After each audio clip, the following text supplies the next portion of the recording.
আচ্ছা, এতক্ষণ যেটা দেখলে সেটা হলো হচ্ছে প্রিলিমসের স্ট্র্যাটেজি। আমি অলরেডি সেটা হচ্ছে আপলোড করেছি। তো কারো আমি ডেসক্রিপশন বক্সে দিয়ে রাখছি, তো কারো দেখার হলে সেটা দেখে নিও অবশ্যই। এরপরে যেটা মেইন পড়ে থাকে ব্যাংকিং এক্সামের ক্ষেত্রে আর কি, সে ক্লার্কই হোক আর পিও হোক, সেটা হলো হচ্ছে মেন্স। ঠিক আছে? ক্লার্কের ক্ষেত্রে তো মেন্স কোয়ালিফাই করলেই তো ডিরেক্ট জব হাতে। পিওর ক্ষেত্রেও আহ, মানলাম ইন্টারভিউটা থাকে একটা থার্ড স্টেজ বলে, কিন্তু সেখানেও মেন্সের স্কোরটাই ডিপেন্ড করে দেয় যে তুমি জব পাবে না পাবে না। আর কিছু ক্ষেত্রে ইন্টারভিউয়ের ডিপেন্ড করে আর কি। ঠিক আছে? তো সেই ম্যাথের প্রিলিমসের স্ট্র্যাটেজির পরে এবার ম্যাথের হচ্ছে মেন্সের স্ট্র্যাটেজি, যেটা আমি করেছিলাম, যেটাতে হচ্ছে আমার আরআরবি পিও মেন্সও ক্লিয়ার হয়েছিল, আরআরবি ক্লার্ক মেন্সও ক্লিয়ার হয়েছে। আচ্ছা, তো মেন্সের ক্ষেত্রে কি মেন করতে হয় আর কি। প্রিলিমসের ক্ষেত্রে তো মোটামুটি যা যা বলেছিলাম সেগুলো সাফিসিয়েন্ট, একদম মোর দ্যান সাফিসিয়েন্ট আর কি। মেন্সে যেটা মেন থাকে সেটা হলো হচ্ছে ডিআই। এই ডিআইয়ের রোলটা, ডাটা ইন্টারপ্রিটেশন, এই ডিআইয়ের রোলটা মেন্সে অনেকটা থাকে। তো ম্যাক্সিমাম প্র্যাকটিস হচ্ছে ডিআই করতে হবে। ঠিক আছে? আমি এখানে সব ডিআইগুলোর নামও লিখে গেছি। Table DI, pie chart, line chart, bar, এগুলো অলরেডি হচ্ছে প্রিলিমসের ক্ষেত্রে তোমরা অলরেডি করেছো। ঠিক আছে? এখন এগুলোরই যেগুলো মেন্স লেভেলের কোশ্চেন সেগুলো প্র্যাকটিস করতে হবে।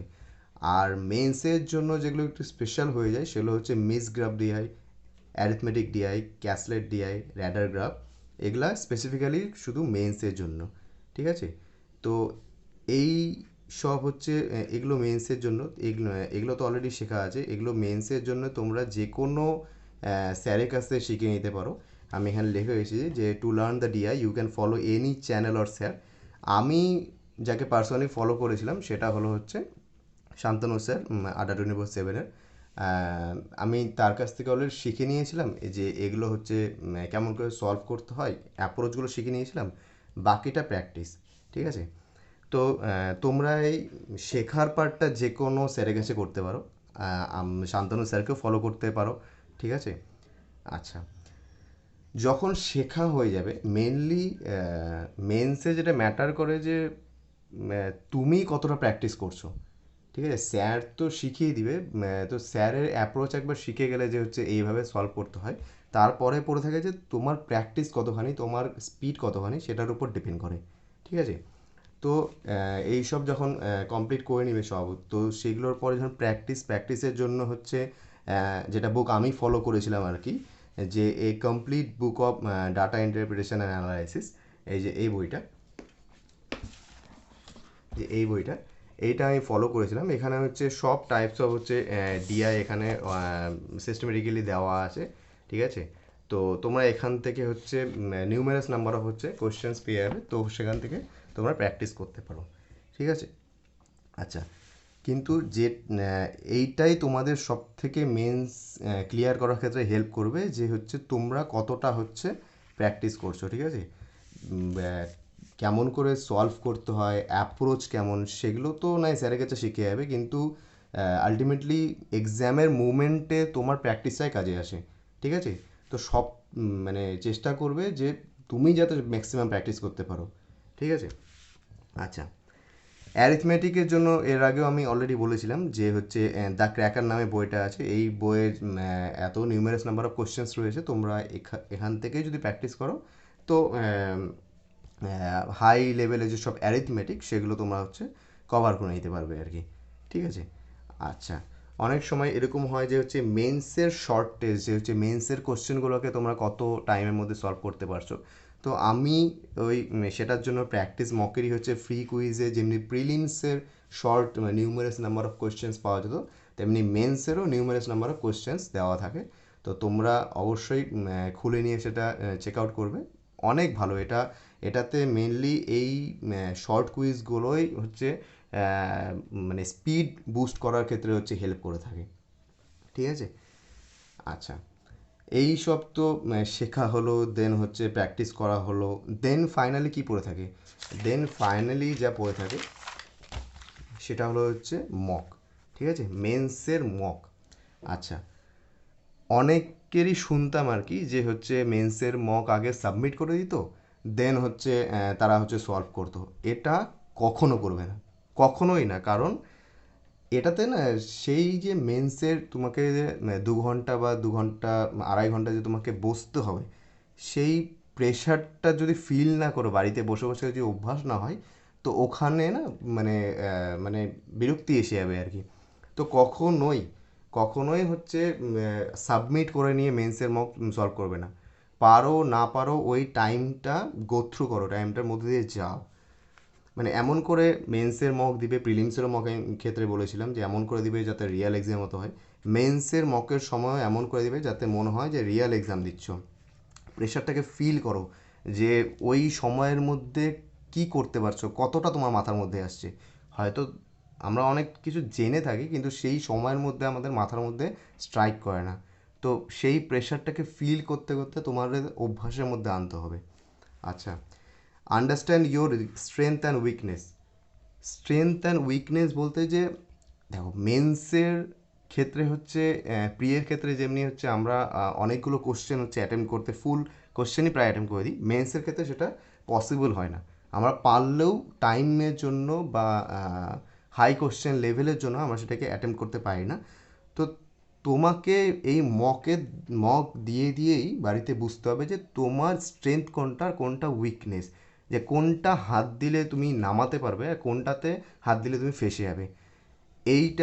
এটাকে কোশ্চেন চুজিংও বলা হয়, যে এইটা যদি তুমি করো তবেই তুমি হচ্ছে মানে রিয়েল এক্সামে গিয়ে নিয়ে হচ্ছে সেখানে ভালো করে নিজেকে মানে রিপ্রেজেন্ট করতে পারবে আর কি। না হলে তো মনে হবে যে এটা হচ্ছে শুরু করি, হয়তো শুরু করলে সেখানে 5 মিনিট দিলে, বাট শেষে দেখলে তোমার হচ্ছে না। তো সেই 5-7 মিনিট যে চলে গেল না, সেটা অনেকটা ম্যাটার করে যায়।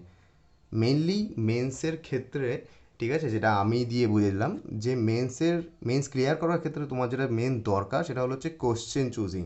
তোমাকে এই মক দিয়ে দিয়ে বুঝতে হবে যে এই টপিকটা বা এই টাইপস অফ ডিআই, এই types of any types of math, ঠিক আছে, যেটা যেটা হচ্ছে তোমরা পারো, হ্যাঁ এটা শুরু করলে আমরা পারবো, তো সেটাই তোমাকে শুরু করতে হবে। তো এটা তো একদম তুমি রিয়েল এক্সামে গিয়ে নিয়ে মানে এক্সপেরিমেন্ট করবা না। ওই জন্য বাড়িতেই 2 ঘন্টা, 2 ঘন্টা 40 মিনিট, যেটার যেরকম মক্সের টাইম হয়, বসে নিয়ে সেটা দাও, প্রেশারটাকে ফিল করো, তারপর দেখো কতটা কি পাচ্ছ। এরপর এরপর মক কমপ্লিট হওয়ার পর যেটা সব থেকে ইম্পর্টেন্ট পড়ে থাকে, সেটা হলো হচ্ছে এই যে অ্যানালাইসিস করা, ঠিক আছে।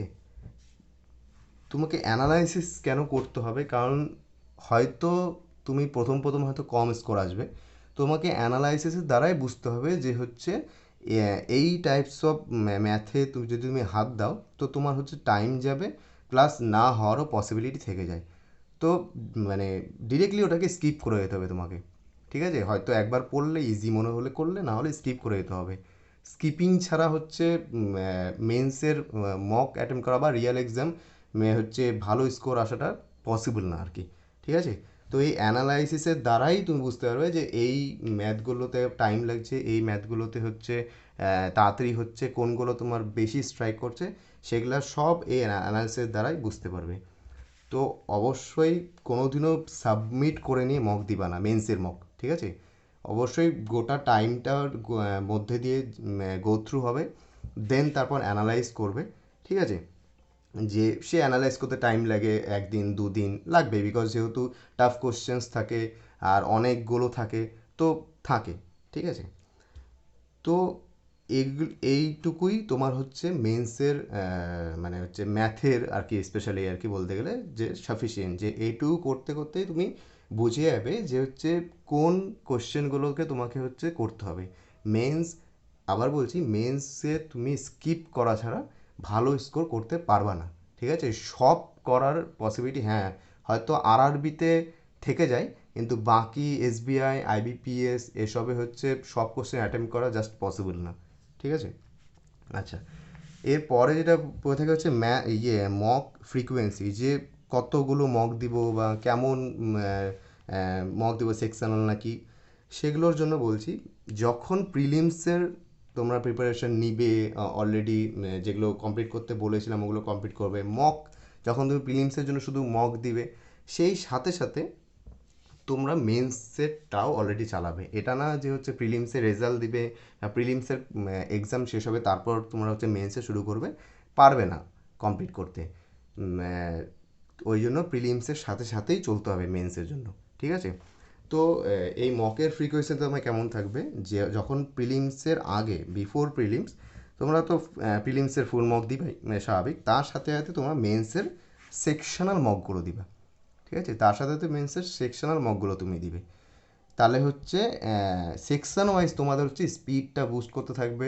অলরেডি অ্যানালাইসিসের দ্বারা তোমরা বুঝতে পারবা যে কোনগুলো তোমরা ফার্স্টে অ্যাটেম্প করবে, কোনগুলো লাস্টে অ্যাটেম্প করবে, ঠিক আছে? আর আফটার প্রিলিম শেষ হওয়ার পরে তোমরা হচ্ছে প্রতি সপ্তাহে আর কি দুটো করে মেন্সের মক দিবে।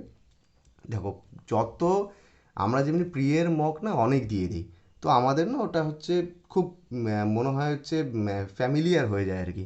মেন্সের মক দেই না, ওই জন্য ভয় লাগে যে আর মেন্সে কত কী যে আসবে, কেমন করে যে টাইম, কেমন করে প্রেশার যে মেনটেন করবো, এরকম হয় না। তো আমিও আমার মক দিতে খুবই ভালো লাগতো, ওই জন্য আমি ম্যাক্সিমামই মক দিতাম, অ্যানালাইজ করতাম আর মক দিতাম, আর তার সাথে সাথে বাকি যেসব করো সেগুলো করতাম। তো প্রিলিমসের পরের প্রতি সপ্তাহে দুটো করে মেন্সের মক দিবে, যাতে মেন্স আসার সাথে সাথে তোমার অনেক মক দেওয়া হয়ে যায় আর তুমি যাতে ফ্যামিলিয়ার হয়ে যাও। প্রিলিমসে যেমনি ফ্যামিলিয়ার হয়েছে, মেন্সের মানে কোশ্চেনের সাথেও যাতে তেমনভাবে ফ্যামিলিয়ার হয়ে যাও, ঠিক আছে? দুটো করে ফুল মেন মক দিবে আর দিবে হচ্ছে সেকশনাল মক, ঠিক আছে?